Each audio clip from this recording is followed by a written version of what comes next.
Sobat Kompas TV, berjumpa dengan saya Jocelyn Valencia. Sobat Kompas TV, sidang PK para terpidana Vina kini telah usai. Mulai dari Sakatatal, 6 terpidana, dan Sudirman.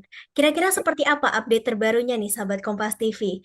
Dan bagaimana kondisi terbaru dari para terpidana Vina? Kita akan tanyakan bersama. Kita akan berbincang dengan pengacara 7 terpidana Vina Jutek Bongso. Halo Pak Jutek. Selamat sore, Pak Yusrin. Selamat sore Pak Jutek, terima kasih sudah meluangkan waktunya Pak. Eh, Ya, Pak Jutek, ini kan sudah beberapa bulan ya. Kira-kira apakah sudah ada kabar putusan PK dari MA Pak Jutek? eh, untuk yang proses PK bagi 7 terpidana, prosesnya baru selesai. Kami baru mendapatkan informasi bahwa itu sudah dikirim ke Mahkamah Agung.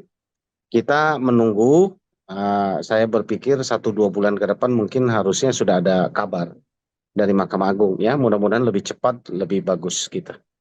Ya, kita tunggu. Berapa lama itu Pak kira-kira? Biasanya sih 3 bulanan ya, biasanya. Tapi saya nggak tahu tingkat ini Mahkamah Agungnya. Ya karena yang Saka Tatal kan sudah cukup lama ya. Saya pikir ini kan ya harusnya sih 1-2 bulan lagi harusnya sudah bisa ya menyusul ya. Karena kami juga udah selesai kan hanya melengkapi dan juga saling melengkapi gitu ya antara satu kuasa dengan kuasa yang lain gitu. Gitu. Kira-kira memungkinkan nggak Pak kalau misalnya hasil putusan akan keluar di bulan ini mungkin di November mungkin Di awal. November kelihatannya bisa jadi ya. Mudah-mudahan kita juga berharap di November udah bisa keluar. Sama lah harapannya kita ya. Kita juga ingin lebih cepat lebih baik gitu ya. Gitu. Pak Jutek seberapa optimis hasil putusan akan dikabulkan nih Pak? Ya sangat optimis lah ya, karena menurut kami fakta persidangan kan sudah cukup jelas ya. Kami menghadirkan banyak sekali fakta ya, sesuai dengan pasal 263 KUHP. Ada novum, ada kekeliruan hakim, ada kekhilafan, ada pertentangan satu dengan yang lain, itu kami hadirkan semua. Dan yang paling penting kami menghadirkan ada satu novum yang bersifat scientific evidence, yaitu bukti percakapan antara Vina dengan Widi ya malam kejadian. Itu sangat krusial dan menurut saya tidak terbantahkan yang membuktikan peristiwa pembunuhan itu tanggal 27 Agustus 2016 yang lalu itu tidak ada dan tidak mungkin terjadi. Karena pukul 22:10 itu masih bertelepon antara Vina dengan Widi dan 22:14 itu masih SMS-an. Vina masih menjawab SMS dari Widi. Ya, artinya dalam tempo sampai pukul 22:30 di mana sudah banyak orang di TKP dan mereka sudah ditemukan meninggal, itu jaraknya kurang lebih 15 menit. Menurut saya itu mustahil terjadi dalam waktu 15 menit perkosaan, pembunuhan, kejar-kejaran dan 3 TKP yang jaraknya 1 kilometer lebih bolak-balik jadi 2 kilometer lebih dan dilakukan banyak orang. Mustahil untuk terjadi itu. Gitu. Pak, dari segala bukti yang ada nih, tadi Pak Jutek juga sudah mengatakan Bapak sangat optimis ya, karena dengan segala bukti, terutama bukti saintifik yang ada. Tetapi bagaimana jika terjadi yang terjadi tidak sesuai harapan, Pak? Bagaimana jika putusan PK itu ditolak? Apa langkah yang akan dilakukan begitu? Ya nantilah kita optimis dulu bahwa itu diterima. Kalau enggak baru kita pikirkan lah. Ya, artinya bahwa kami sudah tentu banyak rencana A, B, C, D, E, F, G, ya sampai Z ya, gitu loh. Banyaklah rencana dan juga kami tentu sebagai kuasa hukum dalam menegakkan aturan atau keadilan ini kan, ya kami akan tegakkan ya prinsip kami kan walaupun langit akan runtuh, kami akan tegakkan ini. Artinya kami akan kejar, kami akan kawal, kami akan pastikan mereka mendapatkan keadilan. Itu aja. Ya, sekali lagi kami tidak membenar-benarkan yang salah, kami juga tidak mau membiarkan yang benar jadi salah gitu loh. Kami tidak mau ya bahwa intinya hukum kita harus adil, yang bersalah harus mendapatkan hukuman, yang tidak bersalah tidak boleh dihukum. Itu prinsip dasar hukum kita gitu. Ya. Oke, Pak, kalau misalnya tadi semisal ditolak begitu, kita berandai-andai terlebih dahulu ini, Pak, karena belum ada keputusan yang pasti gitu. Kalau diterima nih, Pak, apa langkah yang akan dilakukan? Boleh di-spill sedikit mungkin, Pak? Kalau kalau diterima otomatis kami akan mengawal proses LP yang sedang berjalan. Saat ini saya juga lagi ada di Barreskrim Mabes Polri dalam rangka mendampingi pemeriksaan saksi dan sekaligus kami akan menanyakan tentang perkembangan laporan kami 3 LP yang sudah kami layangkan di Barreskrim Mabes Polri. Tentu ini kami akan kawal. Ya sekali lagi kalau ini memang apalagi terbukti bahwa APK kami dikabulkan, ya harus jalan gitu loh. LP ini harus jalan konsekuensinya dan kami tentu ya kita tentukanlah langkah-langkah lain. Ya, bagaimana cara kami mencari keadilan? Bagaimanapun kan para terpidana ini sudah 8 tahun ada di dalam. Kalau PK-nya dikabulkan hanya maaf-maafan, saya rasa bukan begitu ya dalam dunia hukum.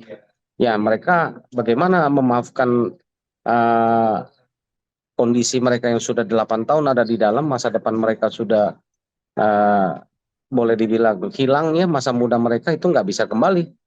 Ya, terus masa depan mereka sekarang bagaimana? Ini kan kami harus pikirkan. Ya, nah, jadi itu sebabnya banyak langkah yang akan kita lakukan gitu. Gitu. Ya, seperti yang tadi Pak Jutek bilang ya, sudah menghilangkan masa depan para terpidana ini 8 tahun itu bukan waktu yang singkat ya Pak ya. Jika diterima putusan PK ini, apakah ada tuntutan kerugian yang akan dilakukan Pak Jutek? Nah, itu terlalu kecil lah ya kalau kita bicara materi ya. Itu nanti kita akan sampaikan, kami belum sampai ke sana kita bicara. Yang jelas, kita kembalikan dulu langkah pertama itu kalau mereka adalah tidak bersalah, mereka harus keluar dulu dari penjara dan tidak boleh terus mereka ada di dalam penjara. Itu langkah pertama, itu yang paling penting dulu. Habis dari situ kita baru akan tentukan, yaitu yang tadi saya bilang A sampai Z, kita akan lakukan langkah-langkah selanjutnya. Gitu. Berarti ada kemungkinan ya untuk tuntutan materi baik non materi begitu ya. Ya, semua kemungkinan ada, tapi ya kami nggak pikir dulu ke sana dan belum terpikir lah oleh kami.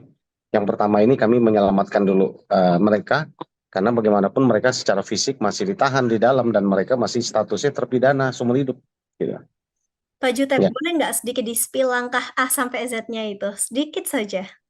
Ya itu tadi saya sampaikan bahwa eh, kalau itu dikabulkan, tentu bagaimana masa depan mereka.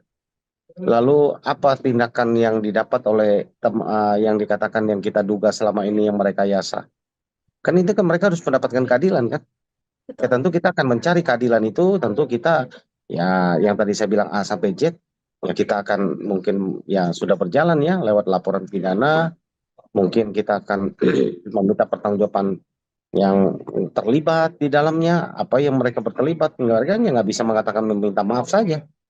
Ya, itu yang saya katakan, apa yang harus dilakukan.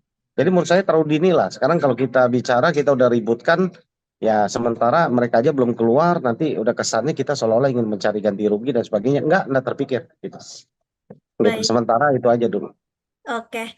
Pak, apakah putusan PK 7 terpidana ini nanti dan Sakatatal akan digabungkan, Pak? Saya menduga begitu ya, tapi itu kan kewenangan dari Mahkamah Agung ya. Sekali lagi saya menduga, kenapa? Karena ini adalah proses yang sama.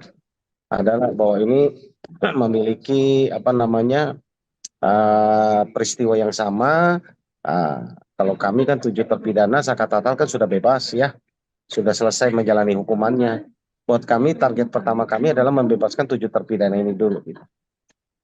Oke. Pak, mungkin sahabat Kompas TV dan publik juga bertanya-tanya, seperti apa sih update terbaru kondisi dari para terpidana begitu, Pak Jutek? Mereka dalam keadaan sehat, dalam keadaan istiqomah, tetap mereka jalankan ibadah mereka, mereka ada di dalam lapas dan mereka menyerahkan semuanya ini kepada Yang Maha Kuasa dan sambil berharap bahwa peninjauan kembali mereka pasti akan diterima. Itu aja. Ada ini nggak Pak, sempat ngobrol-ngobrol, kemudian mereka ada curhat seperti apa, menunggu bagaimana Nah, perasaan mereka? enggak lah. Jadi hampir ini kami komunikasi lancar kok dengan mereka ya. Teman-teman kami tetap awasi, kami tetap jaga mereka di dalam lapas. Gitu. Oke, Pak, kemudian ada sempat informasi juga yang beredar bahwa KY minta buka berkas laporan pengecara kasus Vina. Itu bagaimana Pak Jutek tanggapan Anda terkait hal tersebut? Ya, Harusnya ya, karena lembaga Komnas HAM, lembaga LPSK sudah press release ya, mengatakan ada dugaan penyiksaan, ada penyalahgunaan kekuasaan di situ ya, ada pelanggaran HAM di situ. Ya saya pikir ya apalagi gitu loh, ya lakukan. Apalagi fakta persidangan yang kami hadirkan, saksi ada yang melihat penyiksaan itu, buktinya ada, orangnya masih hidup yang mengalami penyiksaan, fotonya ada, kurang apa lagi? Ya, saya pikir proses dong. Itu aja. Menurut saya nggak usah kita sulit-sulit. Kita ngapain cari yang sulit-sulit gitu. Ya, gitu. Dari Pak Jutek sendiri, Pak, ada nggak sih harapan apa, harapan terbesarnya begitu? Harapan saya terbesarnya ya dan mereka segera bebas dan dibebaskan karena mereka tidak bersalah dan tidak melakukan pembunuhan itu. Gitu. Ya, itu Mbak Yusuf. Baik, Pak Jutek. Terima kasih ya. Terima kasih banyak Pak Jutek untuk Ya, waktunya. terima kasih banyak. Selamat sore ya. Ya. Selamat sore. Dan Sobat Kompas TV, tadi kita sudah berbincang bersama pengacara 7 terpidana kasus Vina, Jutek Bongso. Sobat Kompas TV, mari kita doakan bersama yang terbaik agar apapun hasilnya nanti itu adalah hasil yang seadil-adilnya. Jocelyn Valencia pamit, sampai jumpa. Saat menangkap, mengumpulkan, dan mengolah peristiwa, menandatangani secara paksa oleh penyidik. kami kerahkan upaya terbaik. Ketika menyampaikan berita serta informasi, kami tak sekadar menyapa. Ada referensi, aspirasi, juga inspirasi yang menjadi misi. Sapa Indonesia di Kompas TV. Independen, terpercaya.